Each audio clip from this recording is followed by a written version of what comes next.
तसव्वुर करें अनातोलिया, मौजूदा तुर्की के एक इंतहाई संगलाख और दूर दराज पहाड़ी इलाके का, जहां 13वीं सदी में महज 400 खेमों पर मुश्तमिल एक खाना बदोश कबीला अपनी जान बचाने के लिए पनाह लिए हुए था।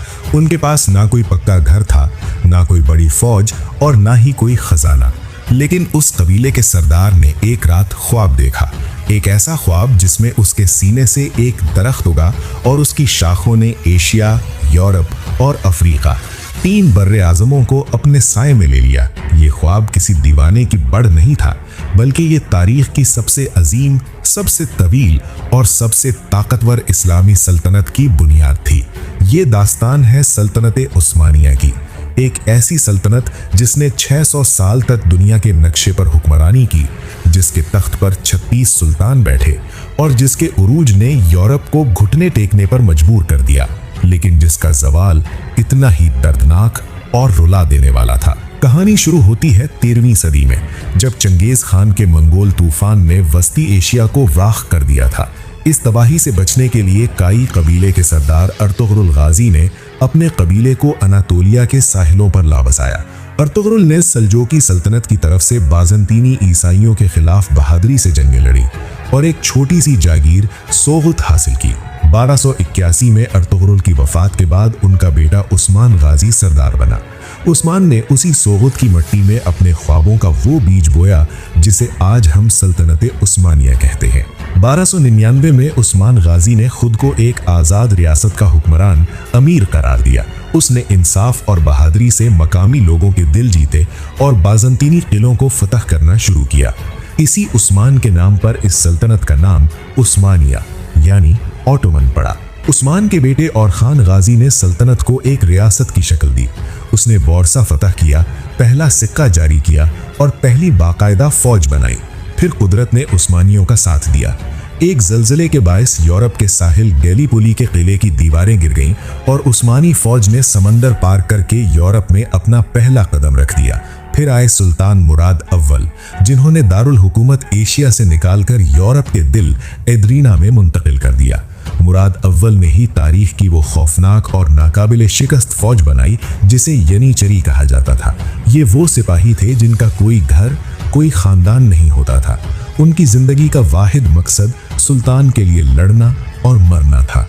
मुराद अव्वल ने 1379 में कोसोवो के मैदान में पूरे यूरोप की मुत्तहिदा फौज को कुचल डाला, लेकिन वहीं एक धोखे से शहीद हो गए।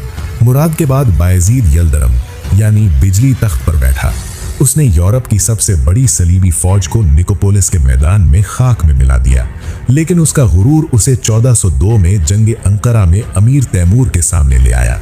तैमूर ने बायजीद को शिकस्त देकर लोहे के पिंजरे में कैद कर दिया और उस्मानी सल्तनत के टुकड़े हो गए। ये 11 साला अंधेरा यानी दौरे इंतशार था, जब बायजीद के भाई आपस में तख्त के लिए लड़ते रहे। आखिरकार सुल्तान मोहम्मद अव्वल ने अपने भाइयों को शिकस्त देकर बिखरी हुई सल्तनत को दोबारा जोड़ा। वो सल्तनत के दूसरे बानी कहलाए। अब वो वक्त आ गया था जिसका ख्वाब 800 सालों से मुसलमान देख रहे थे। साल था 1453। तख्त पर 21 साला नौजवान सुल्तान मोहम्मद फातिह बैठा था। उसने बाज़ंतीनी सल्तनत के नाकाबिले तस्खीर दारुल हुकूमत कुस्तुनतुनिया यानी इस्तांबुल का मुहासरा किया।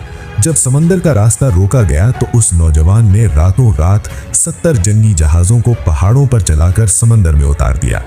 29 मई 1453 को 1100 साल पुरानी बाज़ंतीनी सल्तनत का खात्मा हो गया और मोहम्मद फातिह ने दुनिया का नक्शा बदल दिया।